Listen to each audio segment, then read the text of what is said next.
Oi pessoal do nono ano, tudo bem com vocês? Gente, na semana passada eu deixei para vocês um vídeo, né, falando sobre o momento que o Brasil começa a se urbanizar, em que a industrialização chega no Brasil, né? Passei também uma leitura para vocês fazerem do livro, né, e atividades. Então nós vamos fazer agora a correção dessas atividades que vocês fizeram, né? A número 1 perguntava assim: identifique a relação entre a expansão industrial brasileira e a urbanização no país no começo do século XX. O que acontece? Com a industrialização chegando no Brasil e os muitos imigrantes chegando no Brasil, porque a gente sabe que os escravos foram libertos, né? Então precisava de gente para trabalhar no lugar dos escravos, porque muita gente, alguns ficaram com seus, né, os trabalhadores com os escravos e passaram a assalariar eles, e outros simplesmente libertaram os escravos, o pessoal foi pra rua, né? E aí os fazendeiros e todos aqueles que utilizavam antes o trabalho escravo, agora eles vão usar a mão de obra do imigrante, né? E além disso também está surgindo no Brasil a fábrica, né? As grandes fábricas. Então precisa de muitos operários, né? Então, com essa questão de que o Brasil ele está se industrializando, né? Ele também está se urbanizando, né? Aquele conceito de país que não tem acesso à indústria, né? Aquele conceito que o Brasil tinha de tudo ser muito produzido artesanal e tal, aquilo ali vai ficando cada vez mais para trás, né? E a indústria vai chegando. Com a indústria chegando, chegam, como eu disse, os operários, principalmente os imigrantes, né? Nas proximidades da fábrica, como aumenta o número de pessoas, né? Naturalmente vai surgindo necessidade de construção de ruas, necessidade de construção de vilas, né, para que esses operários eles tenham onde se instalar, né? Essas pessoas vão morando nas proximidades da fábrica, né? Com isso naturalmente surge nas regiões, né, o comércio, né, as vendas, o comércio, como era chamado muito antigamente, né, de secos e molhados, né? Que era a parte de alimentos e a parte de utensílio agrícola, a parte de imóveis, a parte de roupa, às vezes era tudo no mesmo estabelecimento. Então, quer dizer, surge a indústria, surgem os operários, surgem as ruas e tudo aquilo que é necessário para essas pessoas sobreviverem naquela localidade, né? Assim como nós, né? Quando vai abrindo um local com residências, quando as pessoas vão fazendo residência numa região, você vai notar que automaticamente vai surgir uma loja, vai surgir uma farmácia, vai surgir um mercado, né? Se a gente for olhar, por exemplo, a localidade do Camacho, aqui em Jaguaruna, anos atrás, né? As pessoas que moravam ali, elas tinham que vir até o centro da Jaguaruna para ir numa farmácia, né? Para ir ao médico, para ir ao dentista, para ir numa loja, fazer uma compra. E hoje não, né? Por quê? Porque o fato de haver pessoas ali se mudando para aquele lugar, morando naquele lugar, movimentando aquele lugar, faz com que a urbanização chegue naquele lugar, né? Chega o comércio, chega o asfalto, chegam as ruas, chegam os projetos públicos para aquele lugar, né? A número 2 pergunta assim: qual era o objetivo das reformas urbanas na Primeira República? Primeiro de tudo, né, era revitalizar as reformas urbanas feitas no século XX aqui no Brasil. O objetivo era tipo revitalizar os centros, né, as localidades, e principalmente deixar com aquela cara mais europeia, né? Porque nessa época aqui, lá para 1900, né, século XX em geral, a onda do momento era Europa, né? Tudo que era europeu era bonito, tudo que era europeu era admirável, tudo que era europeu era de qualidade. Então, tipo assim, a Europa era o top das galáxias no momento, né? Que nem há poucos anos atrás, muita gente queria saía do Brasil, ainda acontece, só que em menos massa, mas os Estados Unidos era o grande, era o point da galera, vamos dizer assim, né? Todo mundo queria ir para os Estados Unidos, fazer a vida nos Estados Unidos, né? Ah, porque tudo que era dos Estados Unidos sempre melhor. Então, nessa época aqui, o mesmo esquema acontece aqui no Brasil. Tudo que era europeu era copiado, inclusive essa questão da urbanização, inclusive isso, né? A forma de vida brasileira não era muito valorizada nessa época, e a forma do desenvolvimento brasileiro não era valorizado. Então tudo que era europeu era sempre mais valorizado, sempre mais bonito, sempre melhor e consequentemente copiado pelo Brasil, né? Por isso que as reformas urbanas lá na Primeira República, né? Elas são o ato do momento, né? Porque sempre havia essa comparação com a Europa, esse objetivo de ficar parecido com o padrão europeu, inclusive também na arte, né? A número 3 pergunta assim: explique a seguinte afirmativa: a revolta da vacina foi reflexo da arbitrariedade do governo para tratar uma questão de saúde pública. Explicar essa afirmativa, né? De que a revolta da vacina foi o reflexo da arbitrariedade do governo. O que acontece? Hoje nós sabemos que a importância da vacinação, né? Principalmente as mães ali, quando as crianças são menores, né? De estar levando o filho no posto de saúde para colocar as vacinas em dia para aquela criança, aquela pessoa ficar imune a várias doenças, né? A gente tem hoje, por exemplo, a vacina da gripe, que ela é anual, bem dizer, né? É aconselhável as pessoas fazerem, mas a gente tem vacinas da polimiolite, tem a vacina da rubéola, tem tantas outras vacinas, tem a vacina da varíola. Então, o que quer dizer? Qual foi o problema? O que gerou a revolta da vacina? Como eu estava explicando, hoje nós temos o conhecimento da importância da vacinação. Nós temos o conhecimento da importância que é manter um surto de doenças sob controle, né? Meningite também uma vacina, uma doença que é prevenida através de vacina. Então, quer dizer, hoje nós temos essa consciência, basta a gente ver a questão do coronavírus. Olha o transtorno que está dando esse vírus, né? E se a gente tivesse hoje uma vacina sobre isso, se mês passado, se há 2 meses atrás nós já tivéssemos vacina eficiente, né? Para combater esse vírus, olha o quanto de vidas que a gente já teria poupado e o quanto de transtorno, né? O fato de nós estarmos em casa já é o transtorno provocado pelo vírus, né? A economia parando, o comércio parando, as fábricas demitindo, as pessoas perdendo seu emprego e automaticamente vão reduzir o seu poder de compra. Isso vai ser prejudicial para a economia no geral, pro governo, né? Então, quer dizer, olha o transtorno que causa um surto, né? Uma epidemia, uma pandemia, como é o nosso caso agora. E a varíola, nessa época aqui, a varíola, ela era uma doença que ela pegava através do contato, como a gente tem agora o coronavírus, né? Que pega por saliva, por trocas, né, pelas micropartículas aí de saliva e tal, pelo contato que uma pessoa contaminada tem com uma pessoa sã e acaba contaminando essa outra pessoa também.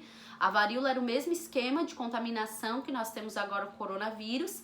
E a varíola, às vezes a pessoa demorava para apresentar os sintomas, né? Ela era uma doença que ela no começo parecia uma gripe forte, com febre, tosse, espirro e tal, e depois ela ia evoluindo, aí atingia às vezes pulmão, ela causava irritações na pele, erupções na pele, bolinhas de pus, e às vezes causava diarreia, vômito, e daí o quadro da pessoa ia se agravando, e as pessoas havia morte às vezes em massa por conta da falta de cuidado, né? E fora que, olha só, nós estamos no século 21 e tem que estar lembrando as pessoas que tem que lavar a mão direto, né? Porque o contato com os outros, ele nos transmite, pode nos transmitir vírus e nos transmite várias outras coisas. Então, quer dizer, nessa época que as pessoas, não havia no Brasil a higiene como a gente conhece hoje, a questão de estar sempre higienizando o alimento, sempre lavando as mãos, sempre cuidando do alimento para que não haja insetos próximo ao alimento. Então, quer dizer, tem noções de higiene básica que nós temos hoje que não havia naquele momento no Brasil. Além disso, a questão aqui da varíola, né? As pessoas, elas não foram informadas pelo governo que esta vacina, ela era importante para combater essa doença, que a doença funcionava assim, assim, assim, que causava isso, que causava aquilo, que podia causar morte. Então, quer dizer, não houve uma explicação do governo. O governo foi super arbitrário na época, as pessoas, elas não foram esclarecidas, elas simplesmente foram obrigadas a se vacinar, e aí as pessoas se revoltaram por isso, a chamada revolta da vacina, né? As pessoas em massa, houve uma revolta onde as pessoas não queriam se vacinar de forma nenhuma. Então, quer dizer, as denúncias, havia violência para que as pessoas fossem vacinadas. Então, o fato das pessoas não terem conhecimento de nada e serem obrigadas a levar uma injeção, vamos dizer assim, levou a um surto coletivo, as pessoas surtaram. Por isso a chamada revolta da vacina, né? E tudo isso por falta do quê? De informação, né? O governo, na época, era necessário que ele informasse a população, explicasse, elucidasse a população, né? Do que estava acontecendo, da necessidade, dos perigos, e aí começar as medidas de saúde pública, né? Coisas que hoje nós temos acesso à informação. Para nós, assim, nossa, por que as pessoas não se vacinavam? Por que uma revolta? Gente, tem gente hoje em dia que não leva o seu filho para vacinar, né? Que relaxa, né? E acaba não cumprindo as vacinas ali do seu filho. Quantas pessoas hoje que, por exemplo, que às vezes a gente vê que teve, por exemplo, paralisia infantil, né? E a paralisia infantil, o que acontece? Prevenida com vacina. E quantas pessoas que foram acometidas pela paralisia infantil, por exemplo, que é uma doença gravíssima, ela, tipo assim, ela quebra a mobilidade da pessoa, né? E as pessoas estão nessa condição simplesmente porque não foram vacinadas. Casos de meningite, se tem vacina para meningite. Então, quer dizer, estamos no século 21 e tem gente ainda que contesta a vacinação, né? Que não cuida nesse aspecto, né? Então, por exemplo, até eu tenho uma parente dizendo: ai, será que eu me vacino contra a gripe? Ué, mas não é para precaver contra a gripe? É uma pessoa que fica gripada sempre, sempre, sempre. Então, quer dizer, não é para precaver, não é para ajudar, né? Tu não tem esse problema de sempre ficar gripado, tu está na classe ali que tu tem vacina gratuita, por que não se vacinar, né? Então, não quero me estender, né? Prosseguindo, eu pedi para vocês responderem também algumas outras questões. Deixa eu ver aqui. Número 4, dizia assim: no Brasil, como eram as condições de trabalho na Primeira República e quais eram as principais reivindicações dos trabalhadores? Condição de trabalho na Primeira República.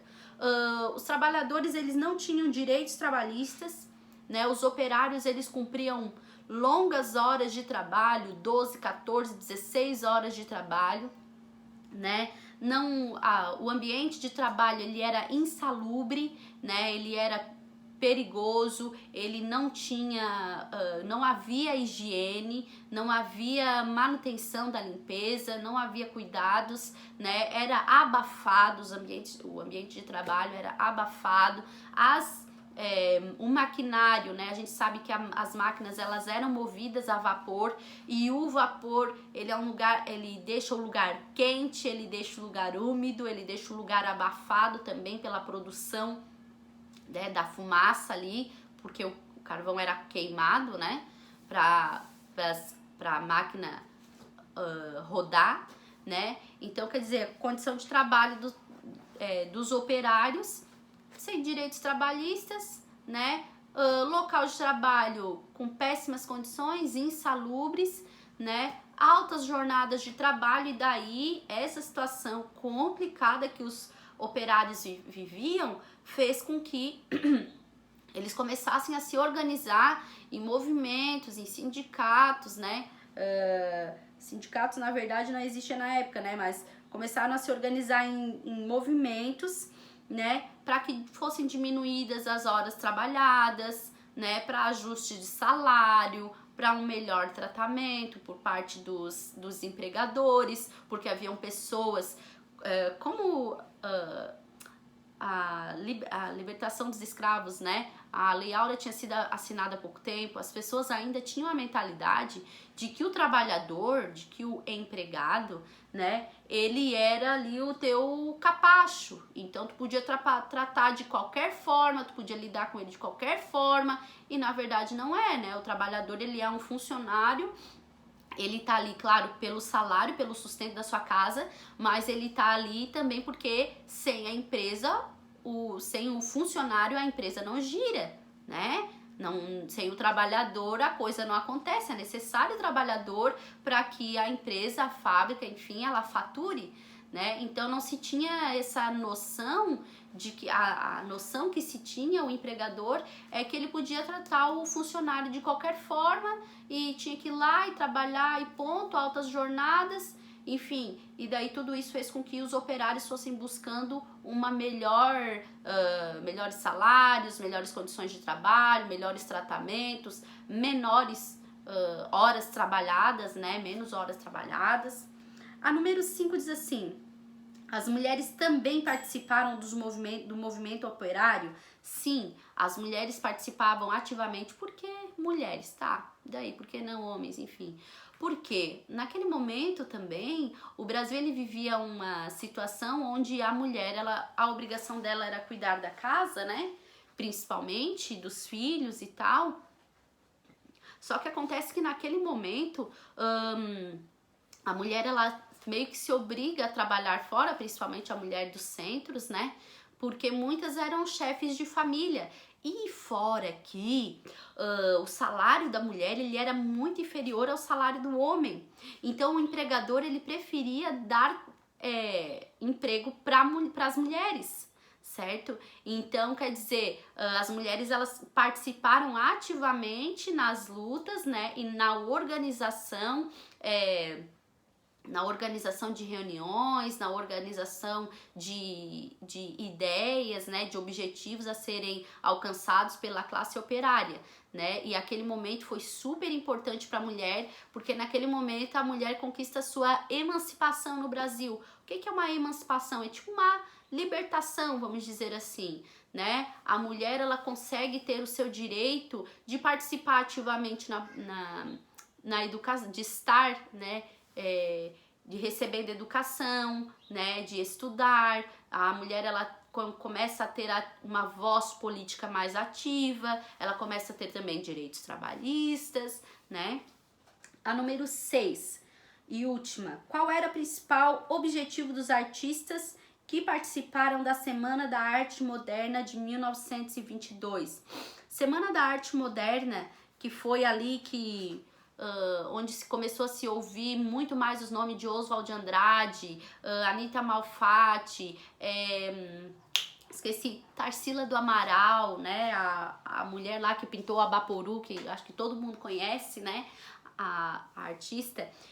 Então, o que acontece? Qual foi o principal objetivo da Semana da Arte Moderna? O objetivo da Semana da Arte Moderna era chamar atenção para a arte brasileira e para a realidade brasileira. Era valorizar o Brasil e tirar aquela ideia de que só o que era europeu era bonito, era valioso, acrescentava de alguma forma. Então, quer dizer, o objetivo da Semana da Arte Moderna era retratar e era, vamos dizer assim, potencializar o artista brasileiro, valorizar o artista brasileiro e a arte brasileira e aquilo que o Brasil produzia. né? E dizer assim, cara, vamos parar de olhar um pouquinho para a Europa e olha quanta coisa que o Brasil produz. O Brasil também tem, sim, muitas qualidades, tem muito valor, sim. Não é só o que é europeu que deve ser valorizado, ou que agrega, ou que é de qualidade, né? Então, quanto à relação aí, em relação aí às nossas correções, o assunto fica por aqui. Até mais para você.